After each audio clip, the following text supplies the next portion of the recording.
Business Club de France des entrepreneurs avec Michel Picot. Bienvenue dans ce nouveau numéro du Business Club de France des entrepreneurs, une émission un peu spéciale aujourd'hui puisqu'on va parler beaucoup de Noël, de ses préparatifs et de ses traditions.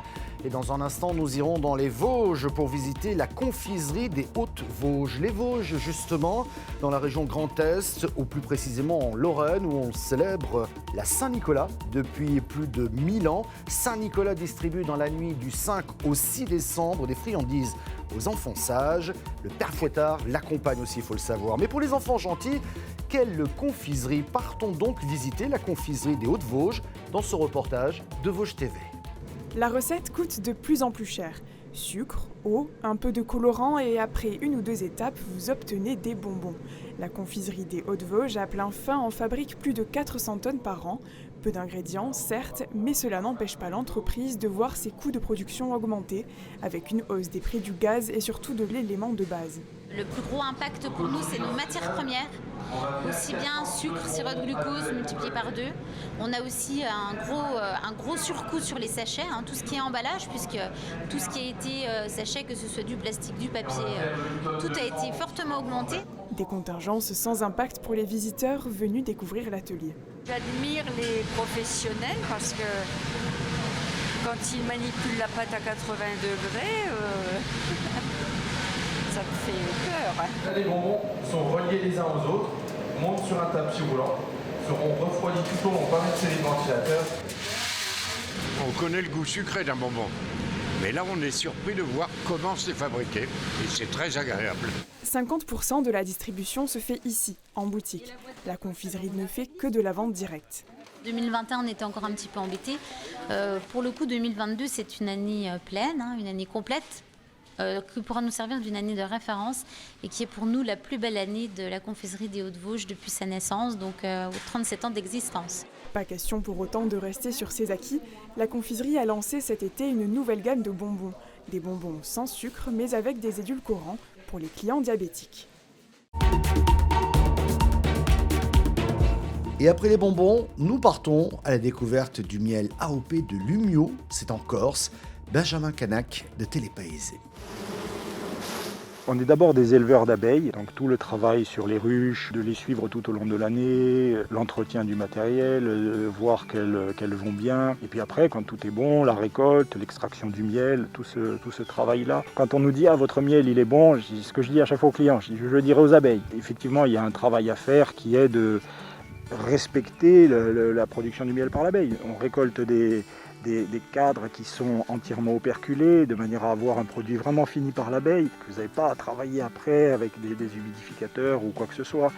Donc à partir du moment où vous respectez le travail de l'abeille, il n'y a pas de raison. Elles vont vous donner un bon miel, ça va dépendre des goûts. Si on fait goûter du miel de maquis d'automne avec l'arbousier qui est de l'amertume, la plupart des gens qui ne connaissent pas ça, qui ont l'habitude des miels plutôt doux, quand on leur fait goûter le maquis d'automne, ils ont une réaction quand même assez particulière. Ils ne vont pas dire que c'est un bon miel, alors que d'autres personnes vont se régaler avec ça. Voilà. Le tout, c'est de respecter le travail de l'abeille, les laisser faire le boulot. La nature, après, fait bien les choses. Nous, on est sur des ruchers fixes, on ne fait pas de migration. Donc, on a déjà ce travail-là à ne pas faire, ce qui nous dégage du temps à côté pour toute la transformation après, tout le travail de transformation du miel et des cires après pour nos produits. Donc tout ce qui est pâtisserie, bonbons, on fait un petit alcool aussi de miel. Et ma femme transforme à la cire. Voilà, les cires d'opercule en cosmétiques, les bougies et maintenant les tissus cirés qui remplacent les films étirables qu'on met sur les saladiers. C'est très intéressant. En Corse, sur les 370 apiculteurs, 153 ont l'habilitation AOP, appellation d'origine protégée. Les 17 000 ruches en AOP ont produit plus de 230 tonnes de miel en 2020. Les miels en AOP, puisqu'on est à l'AOP miel de Corse, ne sont pas des miels de culture. Donc en fait, les abeilles on est essentiellement dans le maquis. Personne ne traite le maquis. Donc on va rien trouver là-dedans. Donc effectivement, c'est un produit qui est 100% naturel. Vous avez un cahier des charges à respecter, s'inscrire à l'AOP Miel de Corse, bien déclarer ses ruches, travailler avec l'abeille noire locale, on a une souche endémique, vous devez travailler avec cette abeille et ne pas importer de colonies, il est interdit d'importer des colonies. Et après, vous avez un cahier des charges et des miels qui sont définis, printemps, maquis de printemps, miel de maquis d'été, maquis d'automne. châtaigneraie, pas miel de châtaignier, ouais, par exemple, ça évite la châtaigneraie. Si on va venir tester votre miel, on trouvera toujours de toute façon des essences de plantes de Corse. Ça évitera à un voyou d'aller chercher du miel de châtaignier d'on ne sait où et le vendre avec l'appellation AOP de miel de Corse. Donc il y a les contrôles qui sont faits régulièrement. C'est intéressant pour nous quand on va travailler et c'est très intéressant surtout pour le consommateur parce qu'il sait qu'il va trouver un produit de qualité.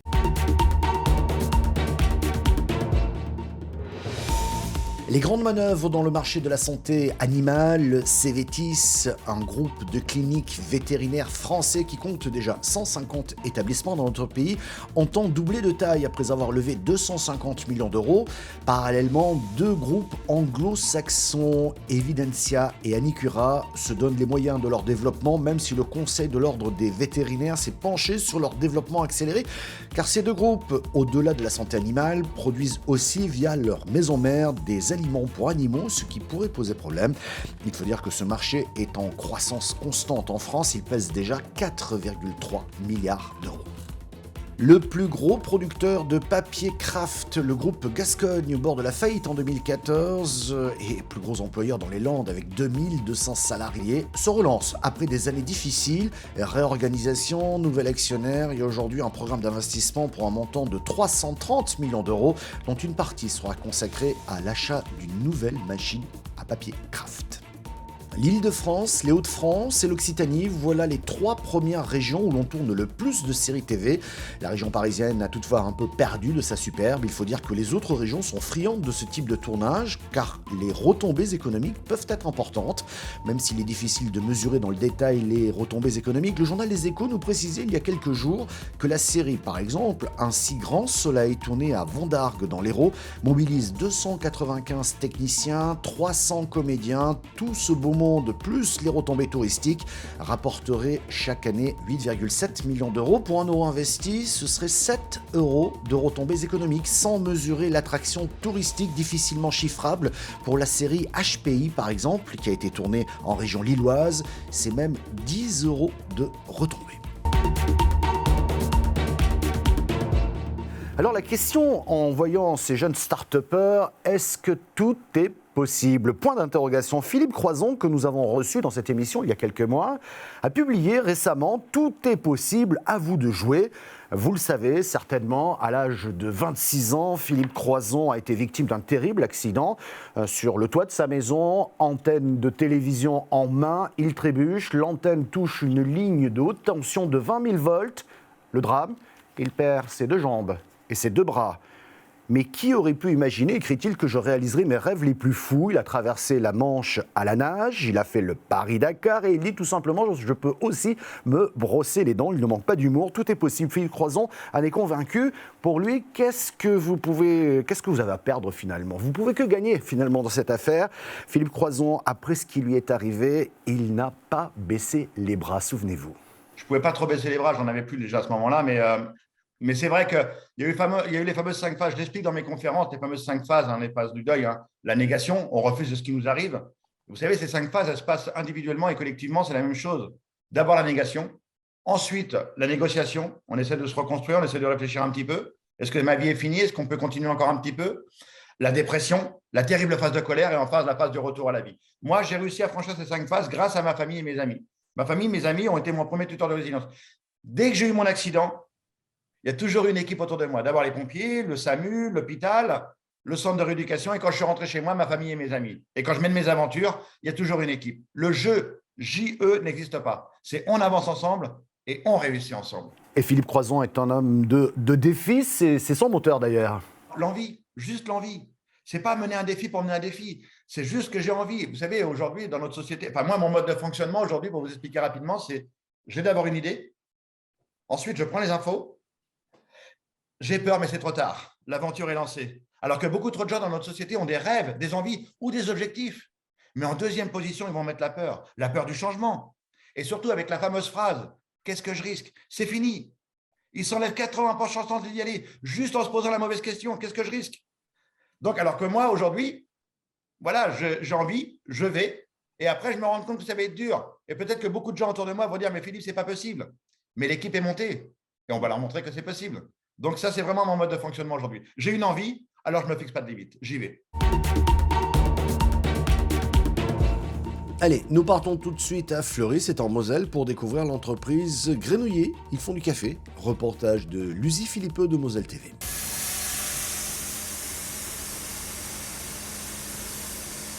Ces grains de café vert, Jonathan va les sublimer. C'est parti pour une montée en température à 220 degrés dans ce torréfacteur de 1960. Donc là, on va y aller progressivement, il va cuire tout doucement.